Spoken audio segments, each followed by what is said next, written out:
Insyaallah di kesempatan kali ini kita akan membahas beberapa bentuk e-money yang dia secara umum berbasis pada server. Sebagaimana pada pertemuan sebelumnya, secara teknologi e-money yang ada di Indonesia ada yang berbasis pada chip, ya. Ada yang berbasis pada server, ada yang chip base dan ada server base. Kita tidak membahas dari sisi latar belakang teknologi.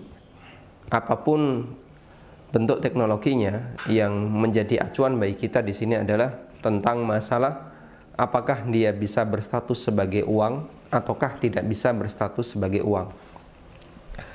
Namun sebelum kita membahas lebih lanjut tentang masalah hukum e-money yang bentuknya server base, ada yang bentuknya GoPay, OVO, T-Cash, kemudian ada XL Tunai, ada Dana, Link Aja, dan aneka e-money yang lainnya. Terlebih dahulu saya berikan sedikit muqaddimah dalam memahami perbedaan di antara para asatidzah yang ada di Indonesia. Yang pertama, kita perlu memahami bahwa ada perbedaan di antara para asatidzah. Dan sebagai talibul ilmi, sebagai orang yang sedang belajar ilmu agama, kita harus menyadari itu semuanya berangkat dari ijtihad. Artinya, baik mereka yang berpendapat A, berpendapat B, berpendapat C, semuanya kembali kepada latar belakang mereka dalam melakukan tasawur dan takyif fikih. Dan ketika mereka melakukan tasawur serta takyif fikih kemudian menyimpulkan sebuah ijtihad, kita berharap semoga ini masuk dalam sabda Nabi sallallahu alaihi wasallam, "Idza hakamal hakim fajtahada fa asaba falahu ajran, wa idza hakama fajtahada thumma akhta'a falahu ajrun." Apabila ada orang yang hendak memutuskan sesuatu, lalu dia beristihad, kemudian dia benar istihadnya, falahu ajran, maka dia mendapatkan dua pahala. Pertama adalah pahala usahanya dalam beristihad, dan yang kedua adalah pahala dia menyesuaikan dengan hukum Allah Subhanahu wa taala. Dan apabila dia hendak memutuskan sesuatu lalu ternyata dia salah, dan itu bagian dari keterbatasan manusia. Karena jika semua ijtihad manusia itu benar, maka manusia itu layaknya sebagaimana nabi, dan itu tidak mungkin. Sehingga yang namanya ijtihad ada kemungkinan benar dan ada kemungkinan salah. Dan kalau salah, kata Nabi SAW, falahu ajrun, dia tetap mendapatkan pahala, yaitu satu pahala sebagai hasil dari usaha yang dia lakukan untuk menyesuaikan diri dengan kebenaran. Dan kita tahu para asatidzah ketika mereka berijtihad, demikian pula para ulama ketika mereka berijtihad dalam memandang e-money seperti ini, kita sangat yakin mereka tidak punya kepentingan duniawi. Apa kepentingan duniawi mereka terhadap GoPay? Apa kepentingan duniawi mereka terhadap OVO, terhadap T-Cash, dan aneka e-money yang bentuknya server base? Mereka tidak disogok, mereka tidak dibayar, tapi mereka menyampaikan sesuai dengan kemampuan mereka dalam memahaminya. Karena itulah, ketika kita mengetahui latar belakang ini, maka jadikan perbedaan itu sebagai ikhtilaf ijtihadiyah. Dan kaidah yang berlaku dalam ikhtilaf ijtihadiyah adalah antara satu pendapat dengan pendapat yang lain tidak boleh ada saling mengingkari. Karena yang namanya ijtihad antara satu dengan yang lain tidak lebih tinggi. Tidak lebih tinggi dalam arti ijtihad A tidak lebih tinggi dibandingkan ijtihad B, ijtihad C tidak lebih tinggi dibandingkan ijtihad C.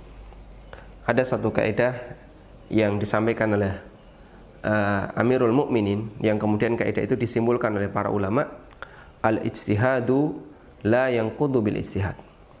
Ijtihad itu tidak membatalkan ijtihad yang lain. Kaidah itu berasal dari perkataan Amirul Mukminin Umar bin Khattab radhiyallahu anhu. Ketika ada orang yang meminta keputusan dari beliau, ternyata keputusan Umar itu berbeda dengan keputusan sebelumnya. Kemudian Umar mengatakan, hadza ala ma qadaina wa tilka ala ma qadaina. ini berdasarkan keputusan kami sekarang, dan yang itu ya keputusan kami dulu. Artinya sekarang kami beristihad dan bisa jadi hasilnya berbeda dengan istihad kami yang lama, padahal itu bersumber dari satu orang. Karena itu yang namanya ilmu, al-ilmu la ya'riful jumud, ilmu itu tidak mengenal kebekuan. Maka sebagaimana istihad bisa beda antar dua orang, maka istihad juga bisa beda, dan itu terjadi pada satu orang. Sehingga dalam masalah khilaf istihadiyah, istihad yang pertama dan istihad orang yang kedua, di sini tidak ada istilah salah satunya mungkar, sehingga tidak perlu ada ingkarul mungkar. Karena itulah kita sarankan kepada jamaah yang semoga kita dimuliakan Allah Subhanahu wa taala, dalam masalah memandang seperti ini, dalam memandang masalah seperti ini, yang perlu kita perhatikan adalah sikap mengedepankan toleransi. Jangan sampai ada kalimat-kalimat pembodohan, jangan sampai ada kalimat-kalimat yang sifatnya mengurangi posisi sebagian asatidzah. Karena kita perlu tahu posisi kita, saya dan kawan-kawan yang lainnya saat ini adalah sedang dalam posisi belajar. Dan kita belajar, salah satu di antara adab yang perlu kita perhatikan adalah menghormati para guru. Tayyib. Kemudian kembali kepada tadi, dalam satu orang bisa jadi terjadi perubahan istihad. Dan itu tidaklah menunjukkan kalau dia tidak punya pendirian atau dia komitmennya lemah dan seterusnya. Umar bin Khattab radhiyallahu anhu pernah mengalami hal yang sama. Demikian pula para ulama yang lainnya. Imam Syafi'i kita kenal, beliau punya qaul qadim dan punya qaul jadid. Dan perubahan seperti itu ma'ruf di kalangan para ulama. Kadang Imam Ahmad ada dua riwayat. Riwayat satu mengatakan A, riwayat yang kedua mengatakan B. Andaikan dua riwayat itu sahih, berarti beliau mengalami perubahan istihad. Sehingga tidak ada istilah ini tidak konsisten, atau tidak ada istilah orangnya pendiriannya tidak kokoh, dan seterusnya. Sehingga wajar saja ketika pada diri seorang ustadz, dulu beliau memfatwakan A, ternyata dalam perkembangannya beliau berubah, kemudian fatwanya berubah jadi B. Dan itu mungkin untuk terjadi pada diri satu orang. Al-ilmu la ya'riful jumud. Sesungguhnya ilmu itu tidak mengenal kebekuan. Dalam tahapan belajar yang beliau lakukan, ketika beliau menyampaikan fatwa A, terkadang dalam perjalanannya beliau menemukan sesuatu yang baru, lalu beliau memberikan fatwa dengan kalimat B. Baik. Selanjutnya, permasalahan e-money, baik yang chip base maupun server base, ini adalah permasalahan kontemporer, sehingga kasus itu selalu berkembang. Dan permasalahan kontemporer ini sangat bergantung, apalagi dalam masalah menata keuangan, itu sangat bergantung pada dua hal. Yang pertama adalah urf yang berlaku di masyarakat, posisi tradisi yang berlaku di masyarakat, yang itu terus mengalami perubahan.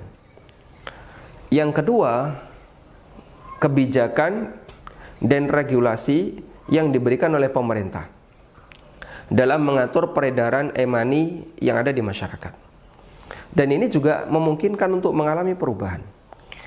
Sehingga karena dua-duanya memungkinkan untuk mengalami perubahan, maka terkadang ya, kondisi e-money antara satu waktu dengan waktu yang lain itu berbeda. Mungkin sekitar tahun 90-an kita tidak pernah kebayang akan ada seperti ini. Dulu sudah ada beberapa bentuk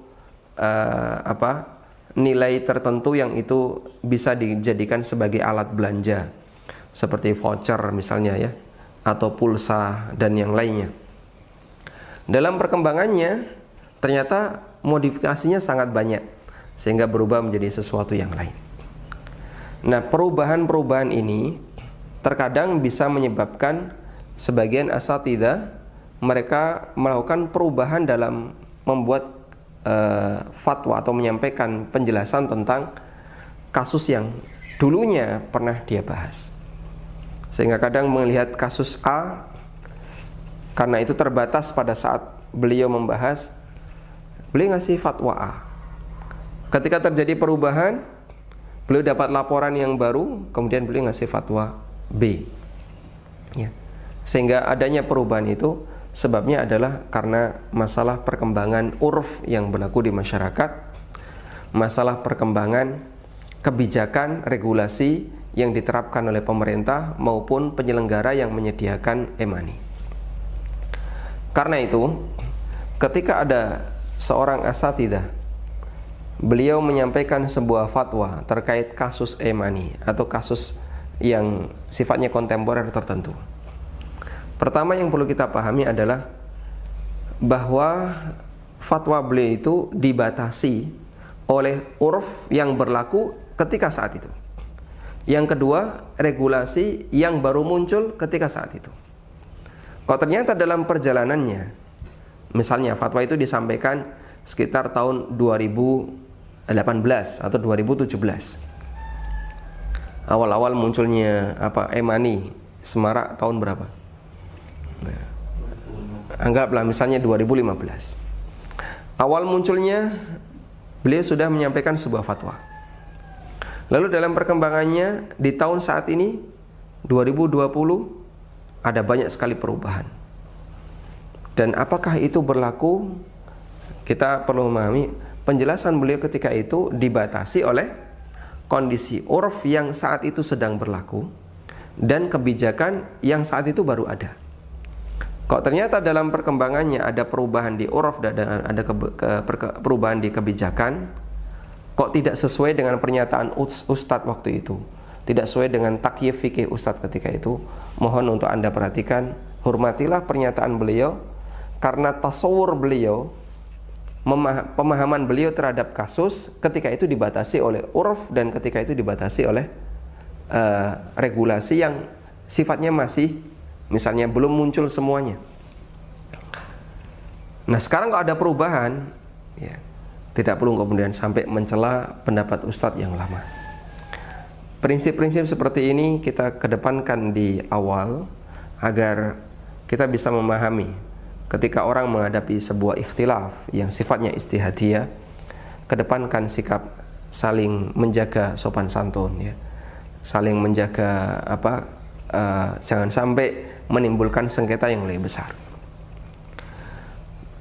Kadang wallahu ta'ala alam, meskipun kami tetap menghormati semuanya, ya, ada misalnya sebagian dai yang sampai mencela ustadz yang lain yang kemudian dinyatakan misalnya dengan kalimat bikin gaduh di masyarakat, bikin kisruh di masyarakat, dan kalimat-kalimat yang semisal.